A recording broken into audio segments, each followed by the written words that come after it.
So, I'm in my early 20s and female. I moved out on my own for the first time about 2 years ago. I haven't had much to do with any of my neighbors and have always been slightly uneasy about the fact that no one around here is looking out for me. If anything seems off, nobody would notice or do any investigating to make sure I'm all right. Last year, I noticed a man constantly walking his dog in the grass area behind my home. This isn't unusual to see. It is a common area for residents here. His dog is super cute and my cat liked to play with it through the glass door out back. They would just chase each other back and forth and put their paws up to the glass and such. Real cute stuff. Well, one day I was outside and his dog came running up to my porch with glee to get pets and say hi to his kitty friend. This is the first time I actually spoke to this neighbor. We'll call him Mark. So Mark seemed decent enough and we got along just fine.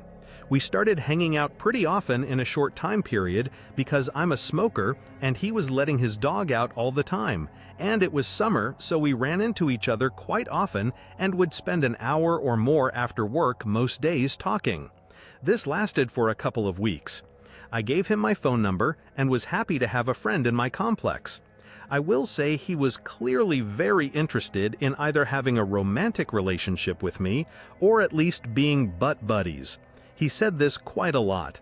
Not butt buddies, but you get what I'm saying. I was very honest with him that I wasn't interested in either at all and had to tell him this quite often.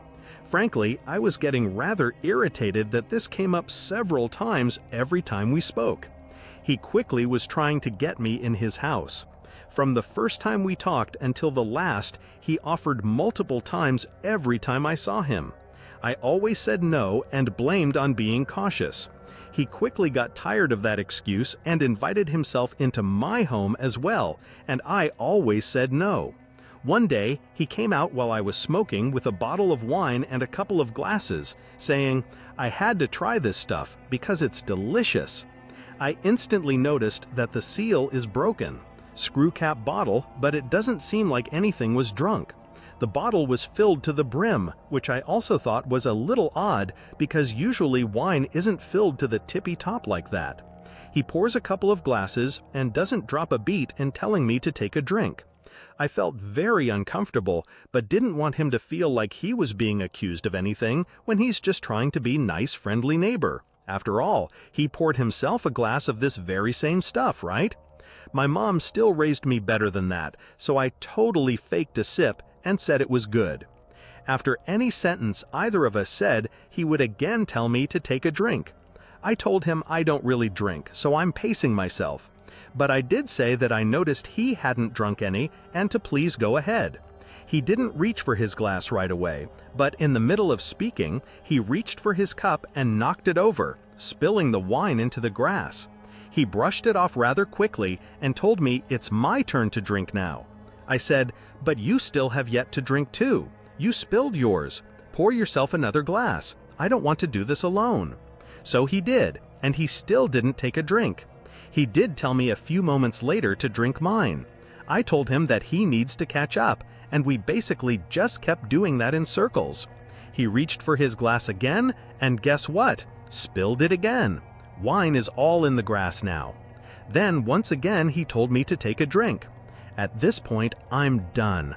Too many red flags are screaming at me to get the hell out. I'm honest with him that this seemed really sketchy and I didn't trust the drink because he is refusing to drink any, but is way too eager for me to drink mine.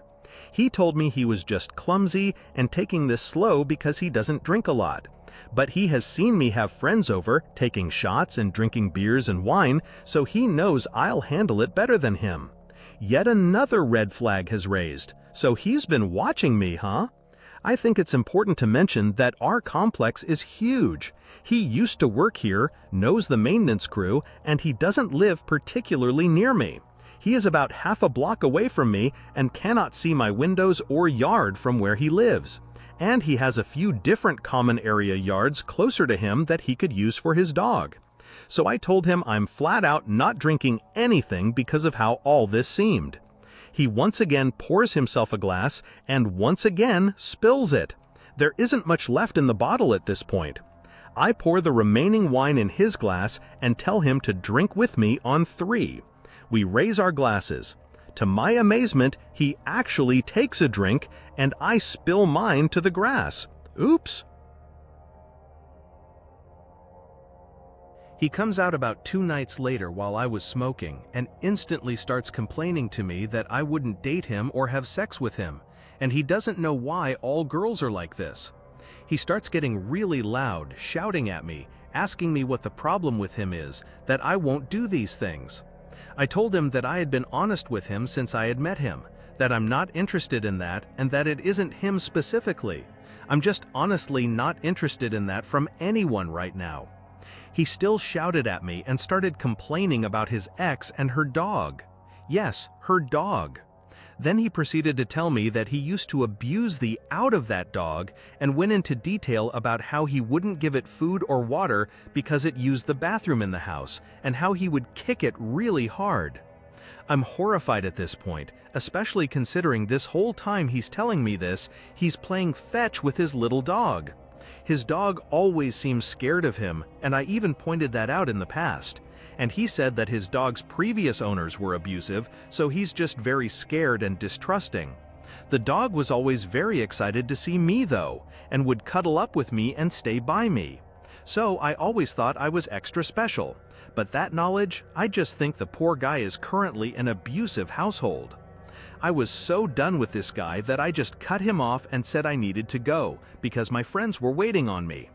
He had sent me several messages of gibberish when he is outside.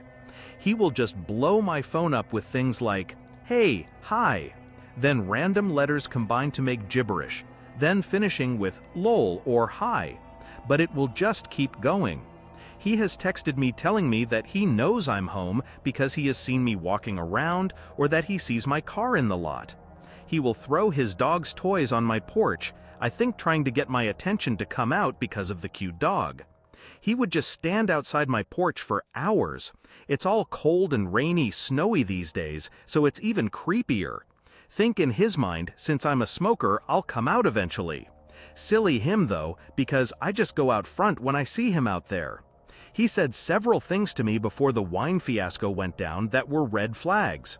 I figured it might be a language or cultural difference though, because English is the 3rd language he has learned and America is the 3rd country he has lived in. I guess the moral of this story is to just trust your gut. But he still is bothering me. And like I had said, we only spoke and hung out for a few weeks in the summer of 2020. My last message from him was last night. He asked me what he had done wrong and if I felt disrespected in any way. I have not spoken to him since he screamed at me for not sleeping with him, sandwiched with admitting horrible animal abuse.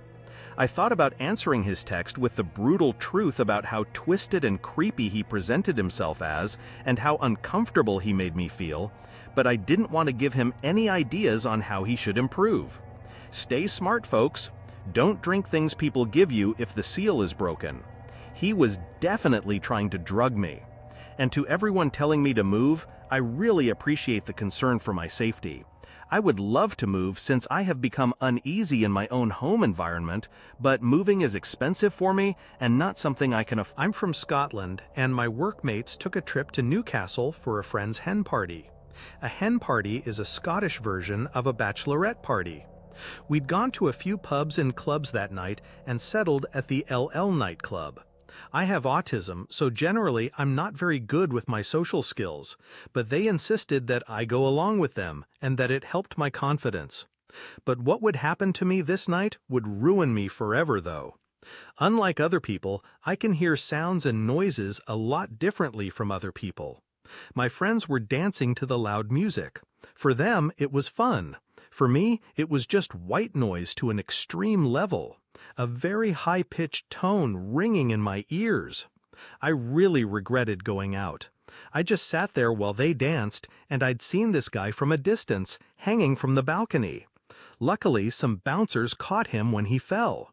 I was relieved, but felt disgusted at the same time that someone could get himself in such a state. He was removed from the nightclub. My anxiety levels had skyrocketed, and I couldn't handle the music anymore.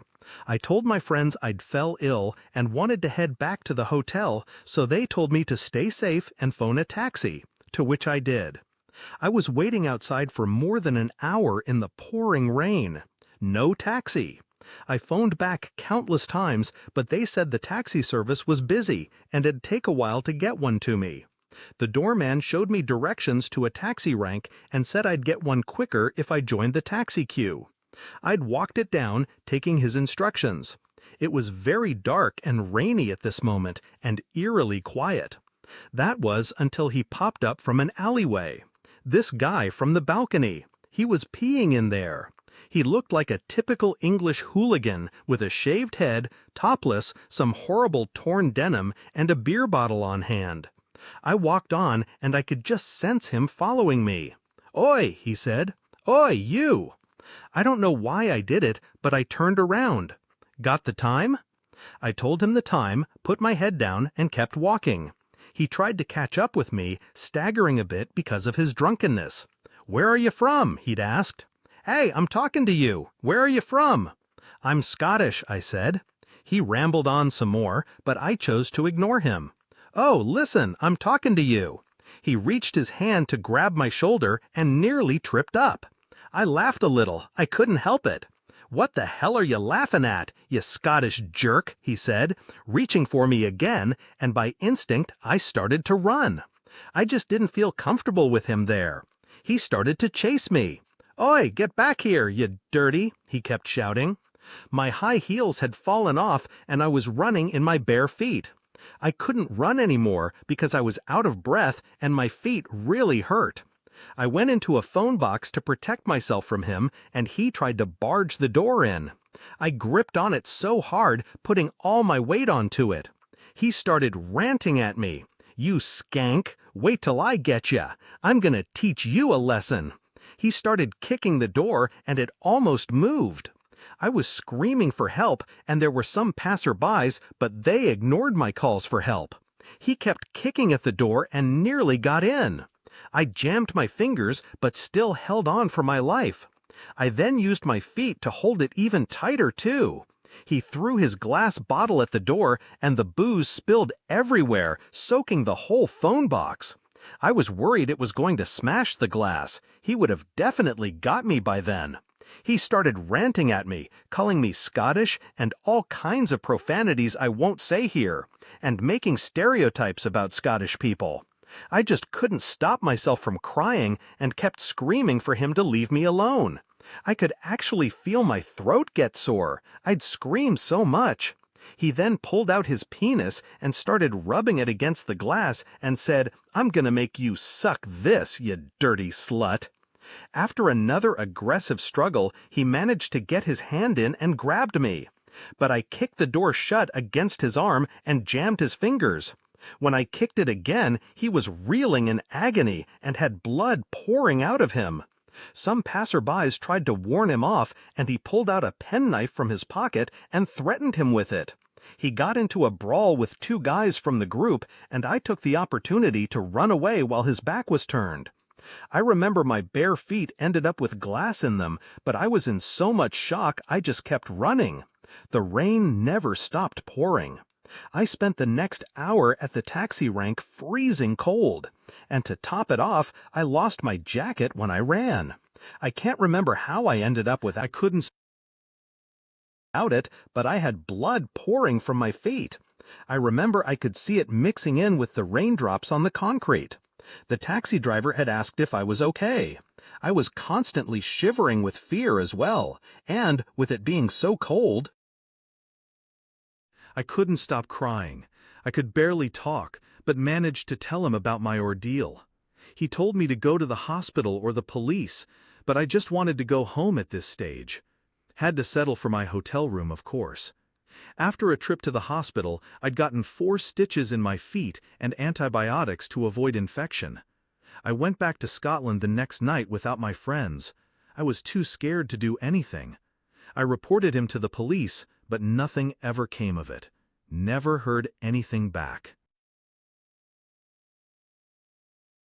I was on a plane once and noticed that although people were still boarding, there was a large number of seats around me unoccupied.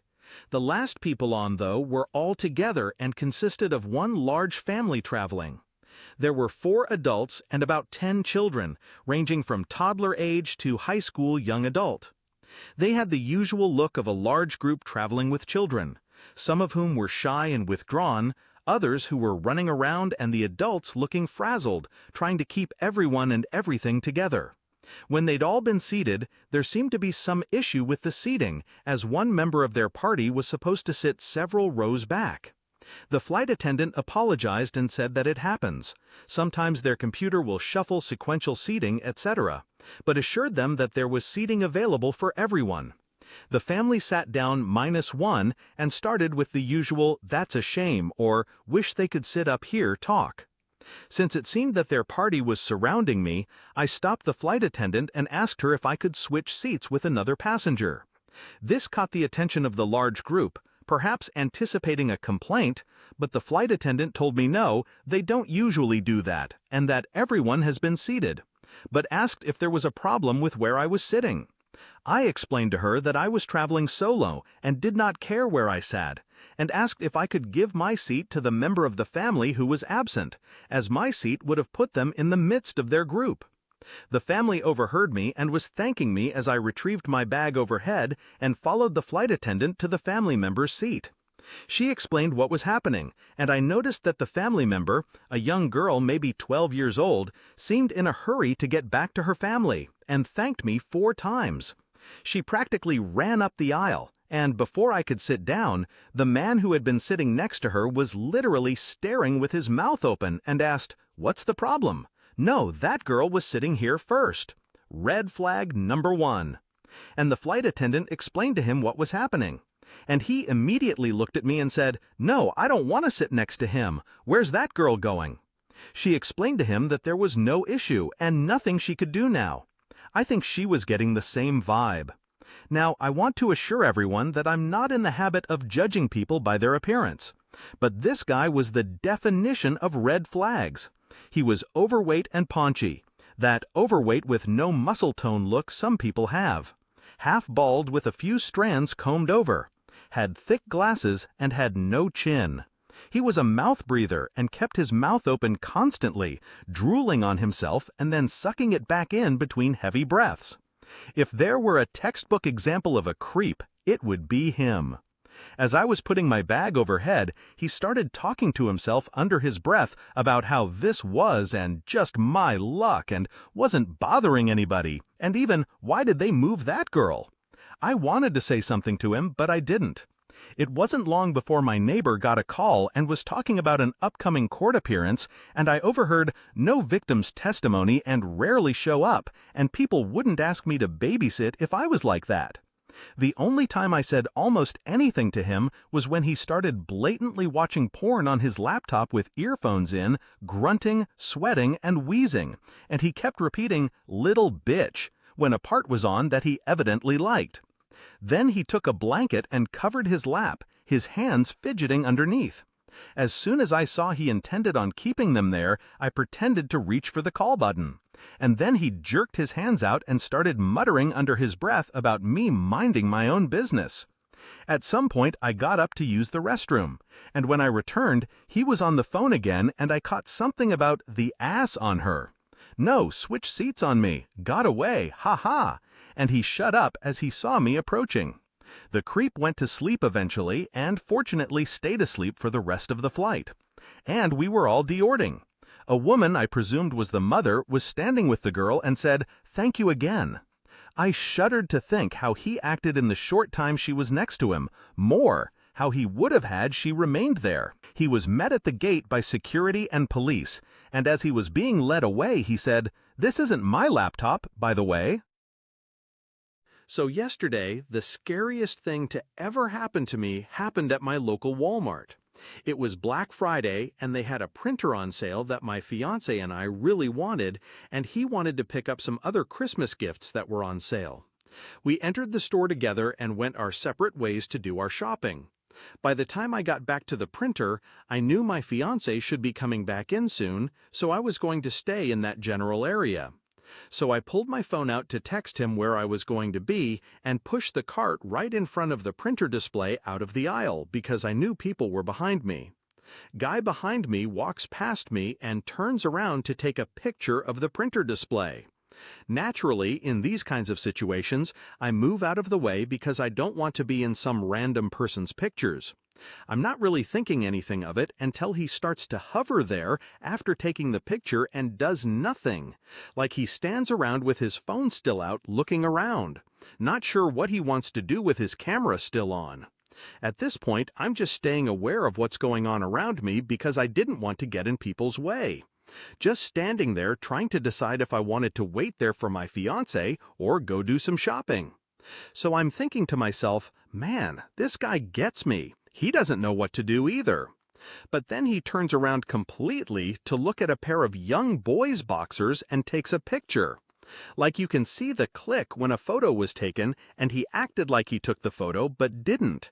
I thought that was strange, so I was like, whatever, I'm going to get out of here to get done with my shopping faster. As I turned to leave, I noticed that he is now also starting to move, and he is moving his phone around. So I turn around and start to act like I'm not sure where I want to go or what to do. What does this guy do? He stops moving and starts to look around like he's unsure of what he needs to do. This is when I started to get a bit suspicious. The whole time I'm staring this man right in the eyes and facing his direction in case he looks at me. I mean, he was a few feet away from me now. I know he knew I was looking his way and he couldn't take the picture. He continued to look confused, and that's when I decided I was going to leave. So I turn the opposite direction and start to walk faster, and I realize he is also walking behind me. So I come to a stop and turn around to face his direction. He then proceeds to walk past me a few feet, and I have my head turned to see him, and he stops, turns around, sees me looking at him, and walks past me to grab a printer. At this point, I'm starting to freak out. I decide to call my fiancé and ask him loudly where he was and when he was going to get back to the printers again. I didn't want to tell him what I thought was happening because I wasn't really sure. Maybe I was being paranoid, right? There was an older lady trying to come down the aisle, and I'm ignoring her, trying to act like I'm not paying attention to them, and asking my fiancé where he is. Well, the guy goes to grab the printer, and I want to point out that the whole time this was going on, his iPhone was still in his hand and his camera was still on, and he was waving his phone around. He never once exited the camera screen. As he is grabbing the printer, he aligns his phone to the edge of the printer box to perfectly leave his phone camera pointing directly at me. If you have an iPhone, you know you can use the volume button to take pictures, and that's exactly where this guy's finger was. He proceeds to try to distract me to tell me that the older lady was trying to get through. All the while, he was laughing and smiling at the lady, talking about how he couldn't believe I was just standing there.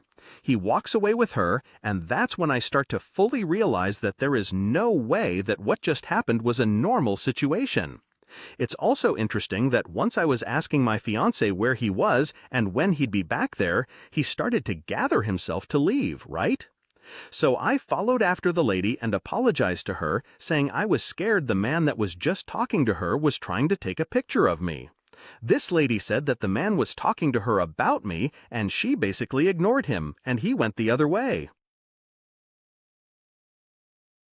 That's when it clicked that I should just go ask the guy if he had just taken pictures of me. It shouldn't be that big of a deal if it's a misunderstanding and I was just in his way. I wasn't in his way at all. Well, he looks at me all shocked and confused and goes on to say, "What? Huh? What are you talking about?" I was like, "Yeah, backed by the printers, I thought I saw you taking pictures of me." At the flip of a switch, he flipped out and started screaming at me that I was a crazy, "What the hell is wrong with you, and who do you think you are?" calling me names and telling me to go suck a dick. He went on and on yelling at me. At this point, I was like, "Just show me your pictures to prove you didn't." He refused to do it and again started screaming at me that I could call the cops. Another customer, who I'm so thankful for, had left to get a manager. So when I tell him I'm going to call the police, he walks away and disappears for like 5 minutes. I mean, it shouldn't be that hard to show me your phone either way.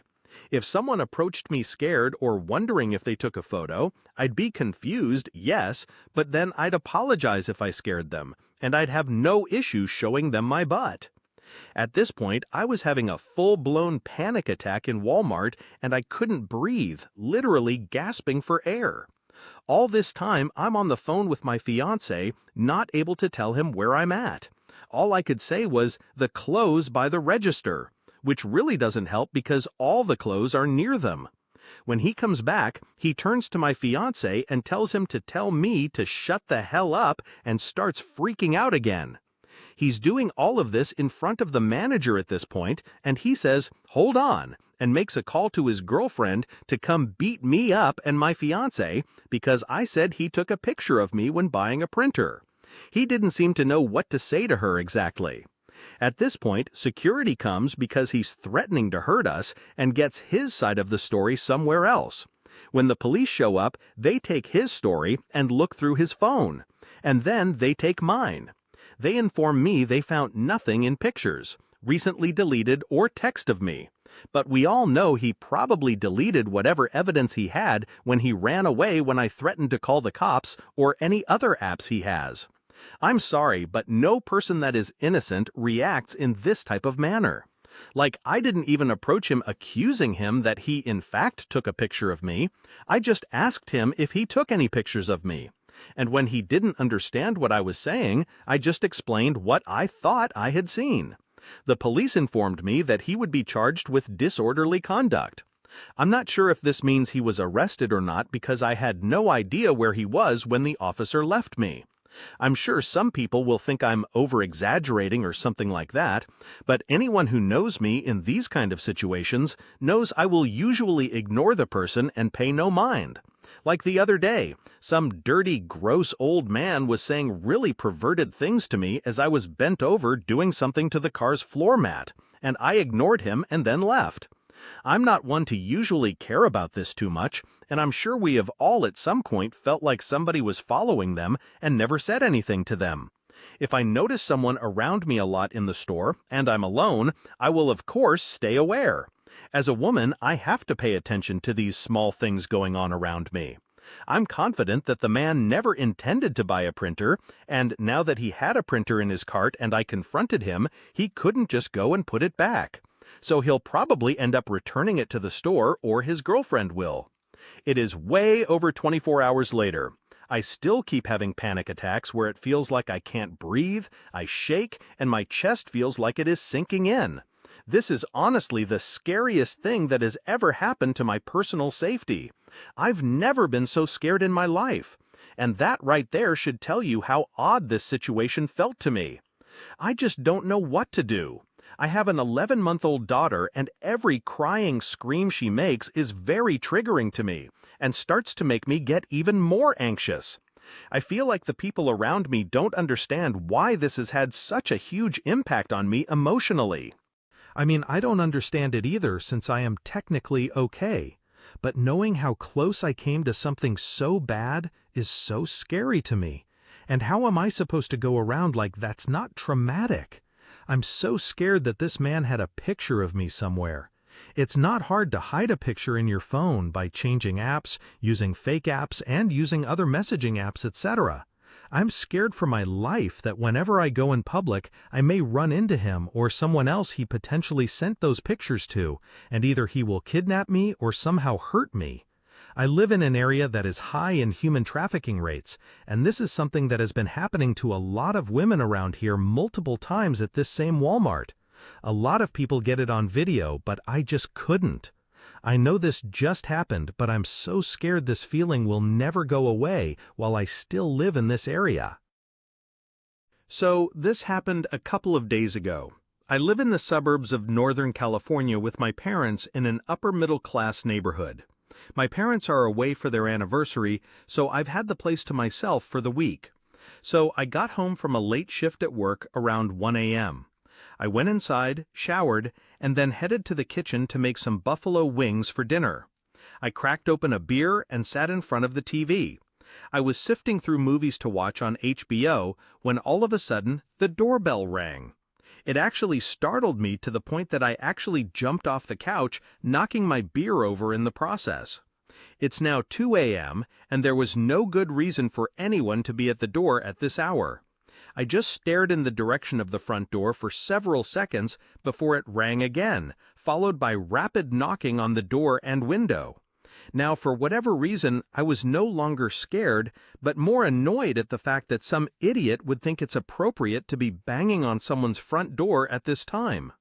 I head over to the front door, unmount the deadbolt, and pull the front door open, leaving the chain in place. In the heat of the moment, I did not think to look out the window first. I just yanked the door open. Standing on my front porch was a woman around her mid-20s with long, silky black hair and a purple hoodie with black pants. I said, "Can I help you?" To which she responded with, "Yeah, sorry to bother you so late, but my boyfriend and I are having some car trouble and our phones are dead. We were wondering if you could possibly let us use yours?" She pointed up the street to a dark, cold sedan parked underneath the street lamp and said, "See, that's us right there." Now, had this been any other person, I'd have said no. But she looked innocent, like she was a college student. I live in a college town, and it wasn't uncommon for college kids to be out late on a Friday night. I asked her where her boyfriend was, and she said he walked to the gas station to see if anyone had a phone there. I pulled my iPhone out and told her to make it quick, as I was about to go to bed. She thanked me and said she'd only take 2 seconds. She took my phone and dialed the number and put the phone up to her ear. After a couple of rings, whoever she called picked up, and she said, "Yeah, it's me. I'm borrowing someone's phone." She stopped talking, and I could barely make out a man's voice on the other end. Now, at this point, I'm starting to feel uneasy. She was taking a lot longer to be done with the phone call, and I started to get impatient. The whole time, she just stood there staring at me with a wide-eyed expression and a creepy smile that looked forced. While this person on the other end kept talking, she finally said, "Okay, bye," and handed me my phone back. She then said, "Do you think I might be able to come inside to use your bathroom?" I said no and wished her good luck before shutting the door. Right as I was about to walk away, I heard her laugh and say, "You made the right choice." I looked out the peephole and she was still standing on my porch, but now she had a man standing next to her. He looked to be around her age and was wearing a hoodie and face mask. The pair then started to circle around my house, banging on the windows and laughing. I didn't hesitate to call 911 at this point. They stuck around for several minutes trying to get in through my back door. I had my Glock 19 in hand, aimed at the back door with 911 on the speaker, and was prepared to do whatever I had to do if they got in. They banged on my back door for around 5 minutes before they finally left. I watched them run up the street to that same black sedan I mentioned earlier and take up off the street. The cops showed up a few minutes later and took a report. They told me that I was the third person to call them that night, reporting a suspicious couple attempting to enter homes. I don't know what they had planned, but I'm inclined to believe it was nothing nice. The moral of the story is never answer the front door again at 2 a.m., especially without looking to see who it is first.